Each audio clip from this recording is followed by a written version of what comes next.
Magandang araw sa ating mga karelasyon, mga masusugid na tagapanood. Sa video na ito, pag-uusapan natin ang mga palatandaan na mahal ka talaga ng isang lalaki.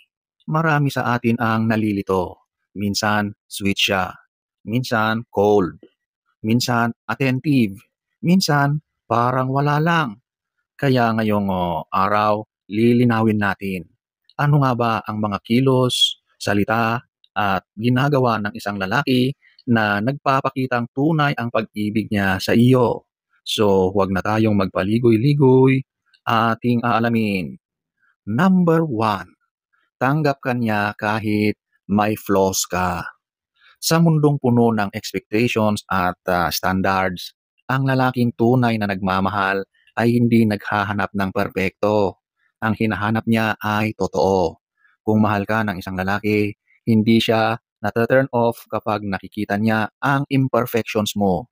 Hindi siya nagbabago ng pakikitungo kapag nakita niya na minsan may insecurities ka, may pagkukulang ka, o may past trauma kang dala.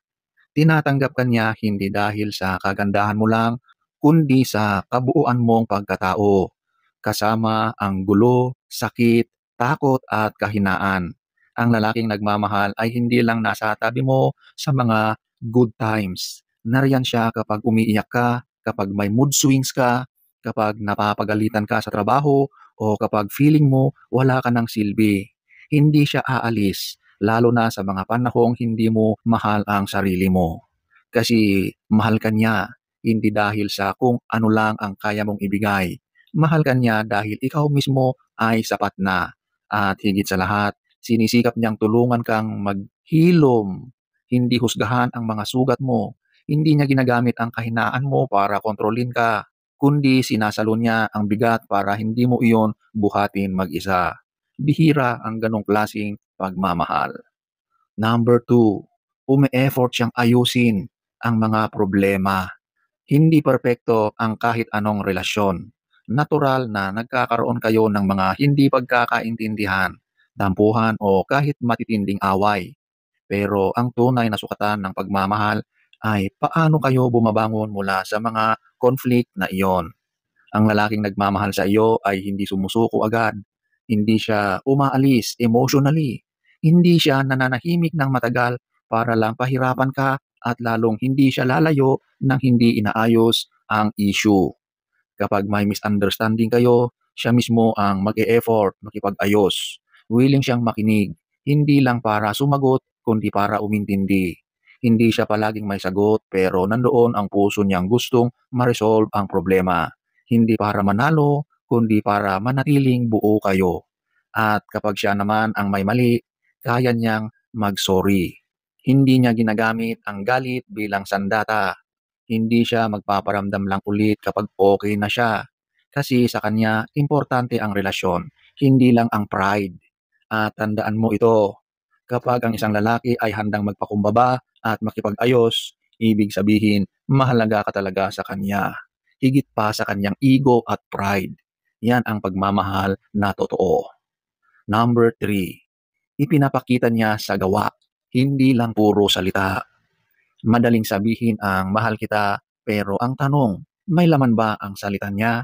May gawa ba na sumusuporta sa sinasabi niya?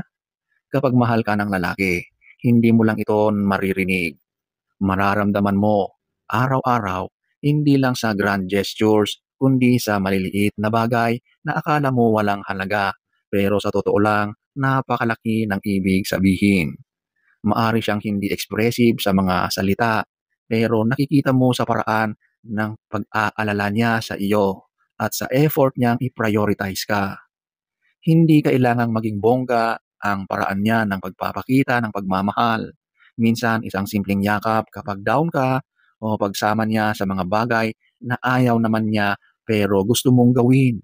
Iyon ang patunay ng pagmamahal. Tandaan mo, mas mahalaga ang consistent na kilos kaysa paulit-ulit na salita.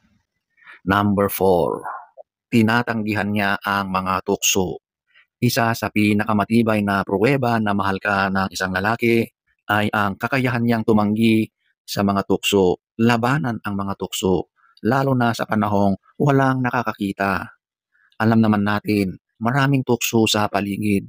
Hindi lang ito tungkol sa physical na pananabik, kundi pati sa emotional temptations. Yung tipong friendly na usapan na may halong lambing, flirty messages mula sa ibang babae o mga dating kaibigan na bigla na lang nagpaparamdam. Pero ang lalaking tapat sa iyo at tunay na nagmamahal ay naglalagay ng hangganan. Hindi siya nagtutuloy ng usapan kapag alam niyang delikado. Hindi siya naghahanap ng atensyon mula sa iba dahil buo siya sa pagmamahal niya sa iyo. Hindi niya pinapayagan ang sarili na mapasubo sa sitwasyon kung saan ikaw ang masasaktan. Number 5, pinaparamdam niya na safe ka emotionally at mentally. Ang isa sa pinakamalalim at pinakamahalagang sign na mahal ka ng lalaki ay ang kaligtasan mong emosyonal sa piling niya. Hindi lang dahil hindi ka niya sinasaktan physically, kundi dahil hindi niya ginagawang laruan ang emosyon mo. Safe ka sa kanya. Hindi ka natatakot mag-open up kasi alam mong hindi niya i-judge o ipapamukha sa iyo ang kahinaan mo. Alam mong kapag may problema ka, hindi ka niya sasabihin ang OA mo o puro ka drama. Sa halip, makikinig siya, yayakapin ka, at ipaparamdam niyang karamay mo siya. Kapag ikaw ay tahimik, hindi siya nagagalit. Kapag ikaw ay malungkot, hindi siya naiinis. Kapag ikaw ay pagod na, hindi siya lalayo. Lalapit siya para saluhin ka. Hindi ka mapapagod magmahal kasi hindi mo kailangang mag-pretend na okay ka. Dahil alam mong kahit hindi okay, pipiliin ka pa rin niya. Sa mundong maraming relasyon ang puno ng emotional manipulation, gaslighting, at control, ang lalaking nagbibigay ng emotional safety ay kayamanan. At kung meron kang ganitong lalaki, huwag mo siyang pakawalan. Number 6, consistent siya kahit walang hinihinging kapalit. Ang tunay na pagmamahal ay hindi transactional. Kapag mahal ka ng lalaki, consistent siya. Hindi lang kapag may kailangan siya, hindi lang kapag bored siya, kundi kahit walang dahilan. Gumagawa siya ng paraan para maramdaman mong mahalaga ka. Hindi ito limited sa pagbibigay ng regalo, kundi sa maliit na bagay gaya ng pag-aalala sa mga sinasabi mo, pagtawag sa iyo para kumustahin ka, o pagtiyak na okay ka kahit pagod siya. Ang lalaki na mahal ka ay hindi mawawala bigla na parang bula. Present siya. Nandoon siya sa mga oras na kailangan mo siya. Kahit walang kapalit kasi sa kanya, ikaw ang best reward. Number 7, inilalantad ka niya sa buhay niya. Kapag mahal ka ng lalaki, ipapakilala ka niya sa mga mahahalaga rin sa kanya, pamilya, kaibigan, at mga taong bahagi ng personal niyang mundo. Hindi ka niya itatago, hindi siya maghahanap ng dahilan para hindi ka makilala ng mga taong malapit sa kanya.